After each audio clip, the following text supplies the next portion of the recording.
Wyoming Territory, August 1888. The wind kicked up dust across the parched ground outside Riverton as Archer Rawley stepped off his mare and stared at the low-slung saloon where he had heard the talk, ugly talk, the kind that stuck to your ribs. A girl was being traded for a loan, not just any girl. Faye Monroe. Archer's jaw tightened. He had not heard that name in 6 years. Not since the summer she left Montana with her father and vanished into the dry edges of the frontier. She was 18 then, same as him. The kind of girl who picked wildflowers and didn't mind dirt under her fingernails.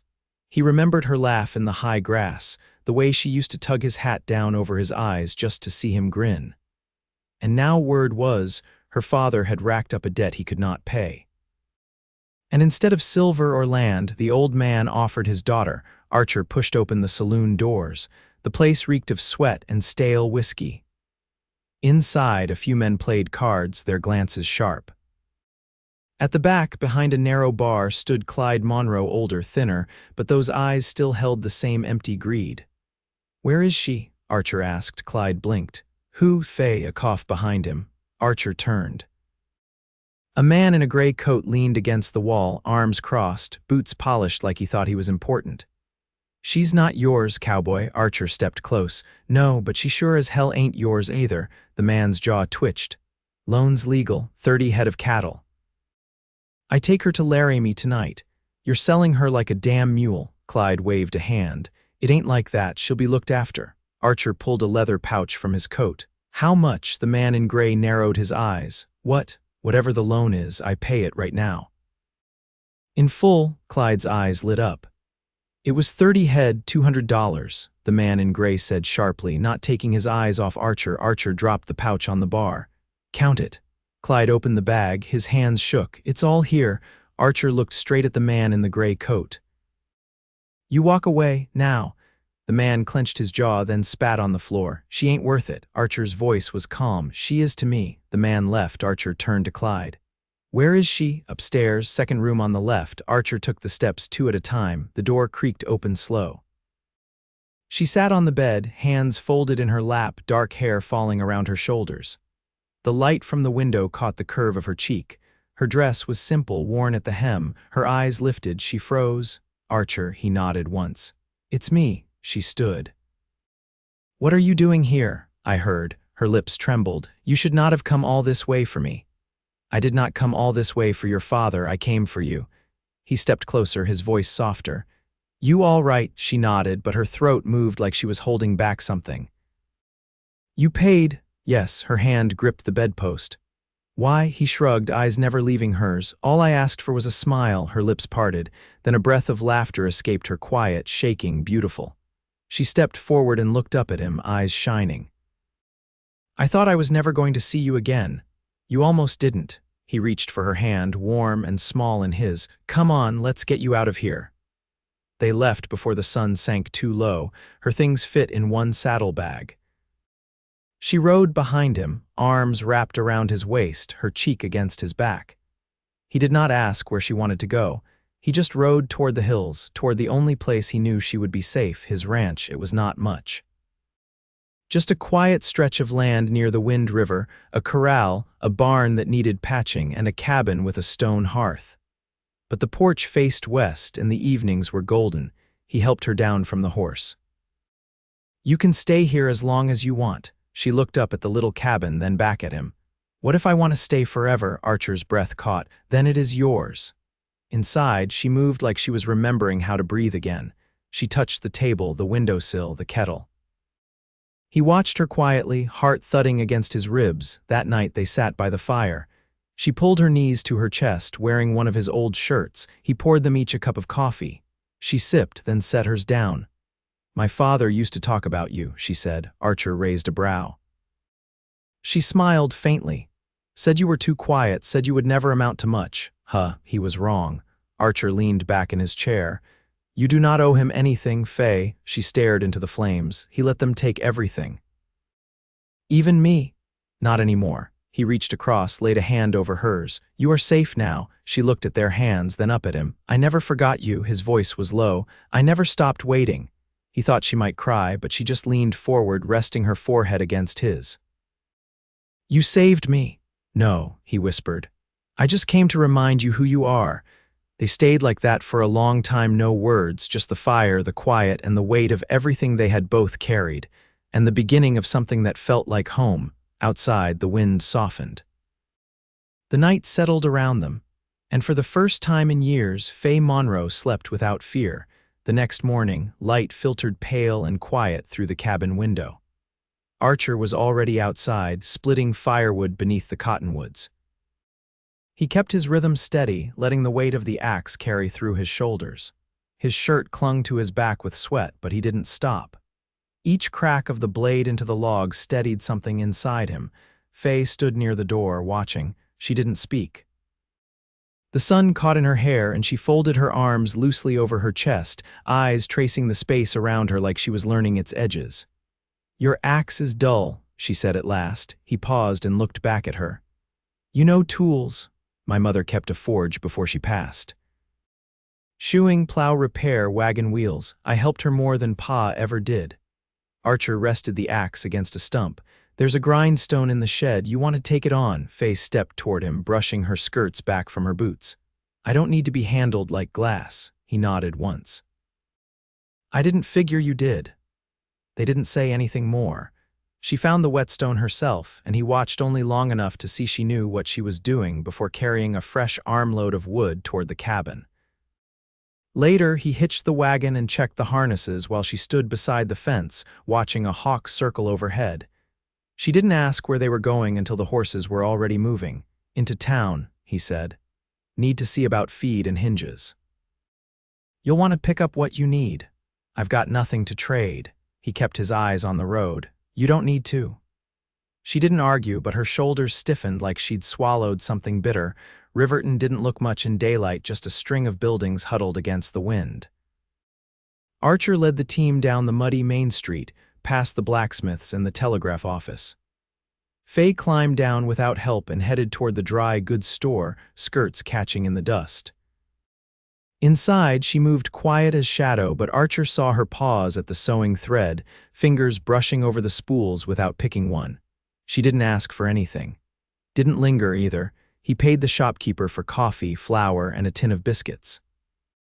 When he turned, Faye was already outside again, arms folded chin high. Didn't want anything? He asked as he loaded the sacks into the wagon bed. I don't take what I can't repay. Archer didn't look at her. You paid me with your smile, remember? That wasn't a fair trade. He met her eyes. It was to me. They drove back without speaking. The wind had picked up, stirring grit across the road. By the time they reached the cabin, clouds were pulling low over the mountains. Inside, she rolled up her sleeves and set to work without a word, sorting the shelves, sweeping the hearth, checking the window latches. Archer watched her from the porch as he cleaned the rifle, the soft clicking of the bolt echoing against the stillness. That night, she boiled beans over the fire while he carved a handle for a broken drawer. The air smelled of smoke and salt. She didn't sit until the food was ready, and even then, her posture stayed straight, like she wasn't used to resting. You never asked what I want, she said after a long silence. He looked up. No, why not? Didn't figure you owed me anything. She stared at the flames. I want to earn my place, not be taken in out of pity. I never pitied you, Faye. She set her bowl down. Then why did you come for me? He thought for a long moment. Because I knew you weren't done yet. Her voice was quiet. Done with what? Living? She turned toward him, eyes unreadable in the firelight. You think I can still build something? After all that, I know you can. He stood, crossed the room, and held out his hand. She looked at it, then took it without hesitation. He pulled her up gently, and they stood there close but not touching, the air between them warm with something neither of them named. I don't need saving, she said, I know. But I'd stay if I had reason. You already do. She let out a slow breath, and he felt her hand tighten in his. In the silence between them, something settled. Not finished, not yet, just the beginning of a life with no more running. Outside, the wind shifted, and the cabin held fast. The first frost crept in quiet before dawn, leaving pale lace across the fence posts and stiffening the grass around the corral. Faye stood at the edge of the pasture with a shawl drawn tight around her shoulders, watching her breath linger in the cold air. Archer had already gone out to check the creek line where a calf had wandered too far the week before. She could just make out his figure moving slow along the ridge, rifle slung across his back, his silhouette steady against the pale sky. She turned and walked back toward the cabin, her boots crunching over frostbitten ground. Inside, the hearth still held a low ember. She added kindling, coaxed it to a flame, then filled the kettle. Her hands worked without thinking, each motion quiet and sure. The clean order of the cabin had become something she tended like a garden's small, daily care that settled her into herself again. When Archer returned, he left his boots at the door and dusted the frost from his hat. "Creek's dropped some," he said. "We'll need to dig out a new run before winter hits hard. I can help." He rubbed his hands near the fire. "You ever handle a spade?" "Not in a dress," she said, lifting an eyebrow. He gave a low chuckle and set the rifle aside. "I've got trousers in the loft, might be long on you. I'll hem them." They didn't speak again until breakfast was finished. She cleared the tin plates while he stepped outside to feed the horses. When he came back in, she was standing with the trousers folded over one arm. "I'll get started on these," she said. "Need a thimble? I've got fingers." That afternoon, they worked at the creek bed, shoulder to shoulder. Archer cut into the bank with heavy strokes while Faye hauled stones from the channel. The sun stayed low, never warming fully, and the smell of damp earth clung to their clothes. Just before dusk, Archer straightened and wiped his brow with the back of his wrist. "You always this stubborn," she set down the bucket. "Only when I've got something worth holding on to." He looked at her then, not like a man trying to recall a girl he used to know, but like someone seeing her for the first time exactly as she was. She held his gaze without flinching. "That's so?" he asked. Faye walked past him and dipped her hands into the cold water, scrubbing the mud from her palms. "You said you waited," she said. "What made you think I'd still be worth it?" "I didn't think," he said. "I just knew." She stood slowly, water dripping from her fingertips. "Folks change. Maybe, but not the way you looked at the world." She shook her head. "You couldn't have known that." "I did," he said, "because I remembered how you never looked away from hard things." She didn't answer right away. The creek gurgled quiet beside them, and a magpie called once from the cottonwoods. "I used to dream about a place like this," she said softly. "Not just the land, the quiet, the steadiness." He took a step toward her. "You've got it now," she nodded, then reached into the satchel she'd left on the bank. "I made something," she said, pulling out a small cloth parcel. He unwrapped it slowly. Inside lay a shirt, hand-stitched, seemed straight and clean. The fabric was plain, but the collar held a single line of red thread, careful and even. "It's not much," she said, "but I figured you'd need another come winter." He smoothed the cloth with one hand. "You made this?" "I told you I didn't want to take without giving." He folded it carefully and tucked it under his arm. "Then we're even." She looked up at him. "No, we're just beginning." They walked back together as the sun dipped behind the hills. The sky turned to ash and rose, and the breath between them curled white in the chill. When they reached the porch, she paused at the top step. "I want to stay," she said. "Not just for now, I want this life." He didn't speak, just reached for her hand. She let him take it, her fingers threading through his, and in the stillness between them, something true settled into place. Inside, the fire waited, and the night stretched out quiet and sure. The world outside might shift with snow or wind, but here on this land, in this home, they had found the beginning of something neither of them would ever need to run from again. The first snow came late that year, slipping in one night without warning. By morning, the land lay hushed under a pale blanket, the pasture smoothed out like a page waiting to be written on. Faye stood at the window, arms wrapped around herself, not from cold but from the weight of the quiet. She had never seen the ranch like this, softened, white, still. It made her feel like the world was holding its breath, waiting for something she hadn't named yet. Archer came in from the barn, boots heavy with packed snow. His coat was dusted along the shoulders, and he carried a sack of oats under one arm. "I saw a fox's tracks near the henhouse," he said, brushing snow from his collar. "Might be we need to trap careful if we want eggs come spring. You've got steel traps, 3. I'll set them out tonight. You ever worked a snare? I've made them with wire and saplings." "Never for foxes." He nodded once, setting the sack near the door. "We'll walk the line together tomorrow, then." She didn't answer right away, her gaze drifting back to the window. Used to be I hated snow, meant Pa would be gone longer, chasing work. Meant cold nights, empty shelves. Archer crossed the room and bent to stir the fire. "It don't mean that here." "I know," she said, voice low, "but it's strange how the body don't forget. Even when the mind knows better." He didn't speak, just settled beside her on the bench with a quiet kind of patience. His presence had become something steady, unspoken, but near, like a coat you reached for before realizing you were cold. She turned to him. "What was your mother like?" He blinked, then let his hands fall into his lap. Soft-spoken, had a way of making silence feel like company. She'd hum when she was thinking nothing you'd recognize, just little bits of tune. "Did she raise you alone?" "For the most part." "My father died in the Snake River flood. I was 7. Faye looked down. "I'm sorry," he shook his head. "It was a long time ago, but she kept the place going, even after the bank tried to take it." "What happened?" She stood in the threshold with a rifle and a ledger book. "Told them they'd have to carry her out cold. They left." Faye let out a slow breath. "I would have liked her. She would have liked you back." They sat in the quiet for a while, the snow ticking soft against the window pane. Faye reached out and rested her hand over his. He didn't flinch or stiffen, just let her fingers fold into his like they'd always belonged there. "I've been thinking," she said.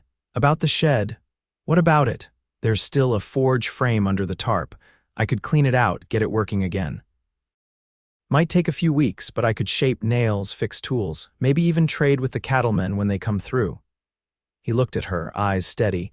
"You sure you want that kind of work?" "I do. I want to make something with my hands again, not just patch and mend, build." He nodded. "Then we'll get you coal and bellows. I've got an anvil tucked behind the grain barrels." She smiled just a little, and it wasn't the kind that faded quick. "You always have exactly what's needed, don't you?" "No," he said. "But I've got you." That evening, she cleared a space near the hearth and laid out the tools she'd found: a rasp, a pair of tongs, a cracked hammer. He sat nearby, carving a new yoke pin for the wagon. Neither of them spoke much. They didn't need to. Before bed, she stepped out onto the porch. The moon hung low, silvering the snow and casting long, pale shadows across the fence. Archer came up behind her, arms curling around her waist, pulling her back against his chest. She leaned into him, hands resting over his. "I used to think I'd never belong anywhere," she said. "That no matter where I went, I'd always feel borrowed." "You're not borrowed," he said. "You're here." She turned in his arms, looking up at him. "I want to build a life, Archer. One that lasts." He kissed her then, not rushed or uncertain, but slow and sure, like he'd been waiting for the right moment, and now it had come, quiet as snowfall. When they pulled apart, she rested her forehead against his. "I don't know what comes next. We make it," he said, "day by day. Together." And just like that, the cold didn't matter. The snow, the silence, the long nights ahead, they were no longer things to endure. They were the start of something built not from rescue, but from choice, from trust, from love that had taken root slow and deep and now had room to grow. The forge was lit by late December. Faye had cleaned it with her own hands, scraping out years of dust and rust with a grit that left her knuckles raw. Archer had rebuilt the bellows from salvaged leather straps and timber from a broken fence rail. And when the first flames caught, they stood together in the doorway, watching the light flicker against the stone like something waking from sleep. She shaped iron in the mornings, the clang of her hammer ringing across the land with a rhythm that settled into the bones of the place. Archer kept to his winter work, repairing fence posts, hauling hay, oiling tack, but more often than not, his steps found their way back to the forge by midday. He never interrupted, just leaned against the wall, arms crossed, watching the way she worked with quiet focus. She caught him one afternoon as she quenched a new hinge in the barrel. "You always stand like that?" she asked, not looking up from the steam. "Like you're studying livestock, I was thinking," he said, shifting his weight. "About building a proper shelter over this side, keep you out of the wind." "I don't need shelter," he tilted his head. "Doesn't mean you don't deserve it." She turned then, setting the hinge aside. You always speak like you're offering something without saying it outright. Maybe I just don't like rushing things. You think I'm in a hurry? No, he said. I think you've had enough of folks choosing for you, her mouth lifted but not in laughter, just a quiet shape of understanding. I have. That night, a letter arrived from Green River, delivered by a trapper passing through with a frostbitten mule and a bundle of pelts. The envelope was thin, the writing on the front familiar and crooked. Faye sat by the fire, the letter unopened in her lap. From him? Archer asked. She nodded. You want me to step out? No, she said. I don't want to open it. He didn't press her, just poured 2 cups of coffee and handed her one without a word. I don't know what it says, she murmured. Maybe he's sick, maybe he's in jail. Maybe he wants something? What do you want? She looked at the envelope. I want to stop being his. You already did. She set the letter in the fire, the paper curled in seconds, blackened and gone. She didn't flinch, just sat very still, the flames reflecting in her eyes. Later, as snow thickened outside and the wind pressed against the shutters, she stood behind Archer as he folded a blanket over the bed. I've been thinking, she said. He turned. I want a name that's mine, not my father's. Not just borrowed from old grief. You've got one. I mean a new one I choose. He watched her, the lines of his face softening. You got a name in mind, she stepped closer, her hands finding his. Yours, he didn't speak. Just pulled her in and held her, the quiet wrapping around them like a promise. They were married by the first thaw. Just the two of them and the circuit preacher who passed through once a month with a mule and a cracked Bible. She wore a dress she'd pieced together from muslin and calico, and Archer shaved clean for the first time in a year. They stood under the cottonwoods where the snow had melted in wide patches, the ground muddy and soft beneath their boots. Do you take her, the preacher said, to stand beside you in all things? I do, Archer said, his voice low and certain. And do you take him? The preacher asked. With equal heart, Faye met Archer's eyes. I do. When it was done, Archer didn't kiss her right away. He just looked at her, like the shape of her face was something he never meant to take for granted. Then he lifted her hand, pressed his lips to her fingers, and whispered something only she heard. They built their life slow, with no need to hurry. The forge grew busy come spring, with ranchers riding in from as far as Fort Washakie to trade for horseshoes and barrel hoops. Archer expanded the fence line, added chickens, and repaired the barn roof with lumber milled from downed trees after the last storm. In the evenings, they sat by the fire with their boots touching, or read from the old books Faye had found boxed away in the loft weathered volumes of poetry, worn at the spine. She read aloud sometimes, her voice steady and low, while Archer listened with the kind of stillness that made the words seem bigger. One night, she laid her hand over her stomach and looked up at him. We'll need another cradle, she said. His breath caught just a little, then he reached over and laid his hand over hers. We'll build one, together. Their daughter was born in the second autumn, red-cheeked and strong-lunged, with Faye's dark hair and Archer's steady gaze. They named her Clara after the river that ran west beyond the cottonwoods. She grew up in the rhythm of the land barefoot in summer, wrapped in wool in winter, always with her mother's fire and her father's quiet. Years passed, marked by harvests and snowmelt, by the rise and fall of calves and seasons. The forge never went quiet, the fences held, and the cabin grew into something more with every small addition: another room, a porch swing, a flowering vine that climbed the wall come June. But it was never the house that made the home. It was the way Archer reached for Faye's hand each night as the fire burned low. The way she leaned into him with the easy trust of a woman who had made her own place in the world and found someone strong enough to stand beside her, not in front. And when the years stretched long and silver crept into their hair, they still walked the land together, boots side by side, the silence between them full of everything they had built not from rescue but from choice, from strength. From love that never needed to announce itself because it had been proven, day by day, in sweat and in softness, in quiet mornings and long glances, and the way they came home to each other no matter the hour or season, together. Always.